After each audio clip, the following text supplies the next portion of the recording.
Hi guys, I'm Anita and I'm back with another video. Today it's time for another series review because I finished another series, and the series that I'm going to be talking about today is the Tawny Man Trilogy by Robin Hobb. This is the third series that's set in the realm of the Elderlings, and if you have not yet started the Realm of the Elderlings series yet, I'll briefly talk about the Farseer Trilogy, which is where you need to start, so as you don't get spoiled about the other series. But I will also be spoiling a little bit about the Farseer Trilogy because I can't talk about this series and what it's basically about without spoiling some things that's happening in the Farseer Trilogy. So as I said, you definitely have to read the Farseer Trilogy before you get into the Tawny Man Trilogy, because you're following the same characters. Fitz, who is the main character of the Farseer Trilogy, is the one we're following again in the Tawny Man Trilogy, and sort of it's all told from his perspective. So just to recap what the Farseer Trilogy is about, Fitz is this, when we first meet him in the Farseer Trilogy, he's this young boy. I think I remember him to be about 6 or 8. He finds out that he's a bastard son of the king-in-waiting of the royal court, and so he's taken to the royal court and sort of handed over to this stableman called Burridge, who takes him in and raises him as his own son, basically.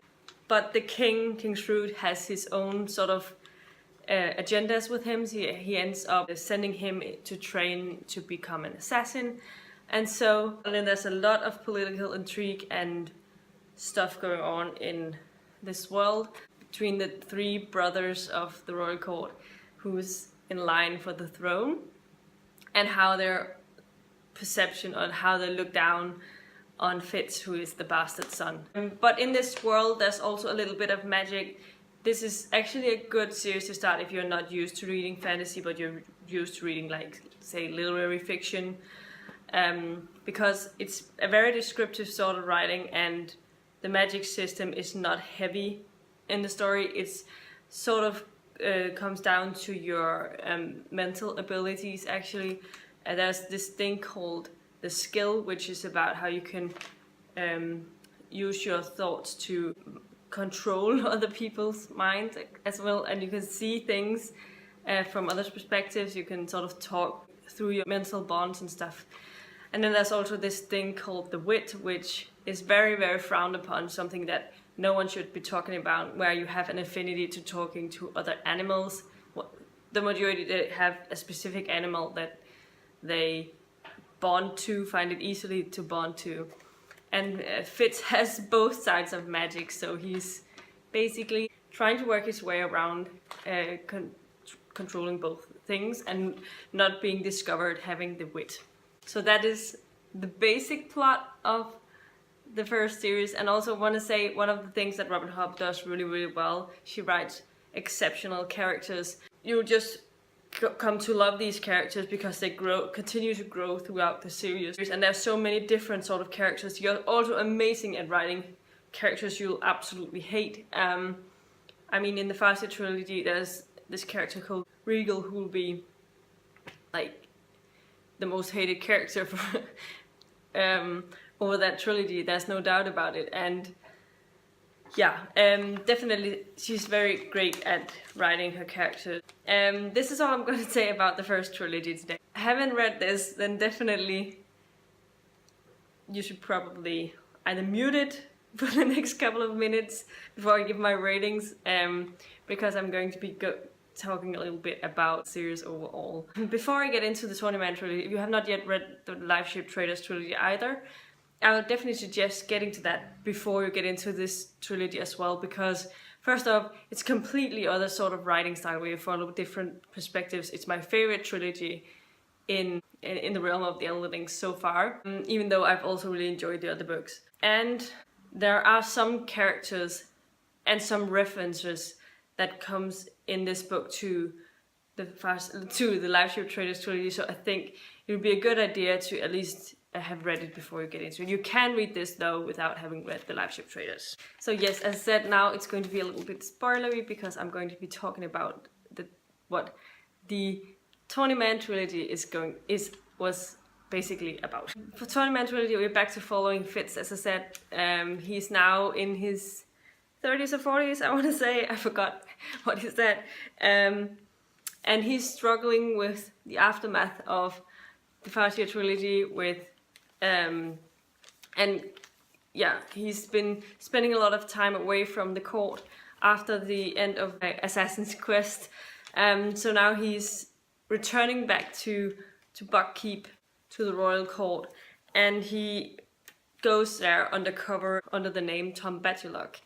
And it doesn't take long before he's been taken in by Queen Ketrigan when she finds out that he's there in the city, and she wants him to help find her son and the only heir to the throne, Prince Dutiful, because he's disappeared, and so he is going to have to go out and search for him with the help of his skill and with magic. So he goes along with the Fool and his trusted companion Night Eyes on a quest to find Prince Dutiful, and that's basically the plot of the first book. I'm not gonna get into more because obviously it would be spoilery if I go into the depth of the next 2 books in the trilogy. Overall, I really enjoyed seeing how the characters just keep developing over these books. I feel like I really know them on a personal level now, and it's so strange. It's really difficult to explain because I really enjoy being back in this world and being with these characters and experiencing both their pains and sometimes a bit of joy when it happens. It's kind of infrequent because it seems like there's an awful lot of horrible stuff happening to all of these characters, and that's a little sad and depressing at times. But I absolutely love these characters, and I like the fact that they're all flawed in their own way. That none of them are perfect, and I think that's why it speaks so much to me. And I still think that Fitz is a really great character, even though you might know that the thing that he's deciding to do is stupid, but you also know that he does this because he thinks it's the best for everyone. And he ends up becoming into a lot of trouble, not on purpose, but I think that just I like that sort of character trait, that he at least he tries to do everything with his best intentions, and that's something that I really enjoy about it. And can I just say, I love Burrage and Lady Patience. And Burrage has just been such a great character through all of the books, and he's also flawed. I know the way that he's thinking about the wit and all, and that could be bad to see things like that because of how Fitz has this trait, but it's because of the way he's been brought up. It's not because he wants to be horrible. He just wants to protect everyone he cares about around him. But I absolutely love Burrage. He's such an amazing character.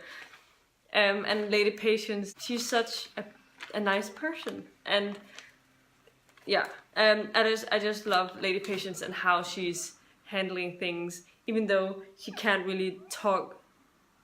She doesn't really talk to Fitz because she thinks he's dead. So after the events of the Assassin's Quest or the Farseer Trilogy, I also enjoyed getting to know a lot more about the dragons, the Elderlings. That's definitely something that's intriguing, and I'm definitely also looking forward to getting into the next series, which are about the dragons. I forgot what it's called right now. And finally, I also really loved getting to know Thick and Dutiful and follow their sort of bonded friendship that they get throughout this series, and how much Thick develops over this trilogy. Even though you can tell by his name he's supposed to be a little not as wise as the others, but he does some really great things over this trilogy that just I really enjoy it, and I like following the underdog. That's also why I like Fitz, because he's also going through a lot of horrible stuff, so I think they have some of the same traits to them. Overall, the Tawny Man trilogy consists of 3 books. Obviously, the first one is Fool's Errand, and the second one is The Golden Fool, and the third one is Fool's Fate. But my last final thoughts about this series overall, this is not as good as the Liveship Traders Trilogy. As I said before, the Liveship Traders Trilogy is my favorite. I gave, I think, all of them 5 stars, or I might have given one of them 4.5, but I absolutely love them all. But I really enjoyed this one. I enjoyed it more than the Farseer Trilogy, even though I enjoyed the Farseer Trilogy as well. My ratings of the 3 books are: Fool's Errand got a 4 out of 5 stars, The Golden Fool got a 4.5 out of 5 stars, and Fool's Fate got a 5 out of 5 stars for me, and I absolutely loved it. Such a perfect ending to a trilogy. I couldn't find any flaws during this book. And getting into these series, you know, they're not going to be fast paced at all. You're going to take your time with it, and I love that. And I can't wait to get into more Robin Hobb books in the future. And I'm over halfway. That's a little weird, but it's also kind of exciting at the same time. But yeah, definitely let me know in the comments down below if you've read all of the trilogies, or if you've read up till where I am now. This is all I had for you today. If you liked the video, please give it a thumbs up, subscribe to my channel if you haven't already, and I'll see you in my next video very, very soon. Goodbye!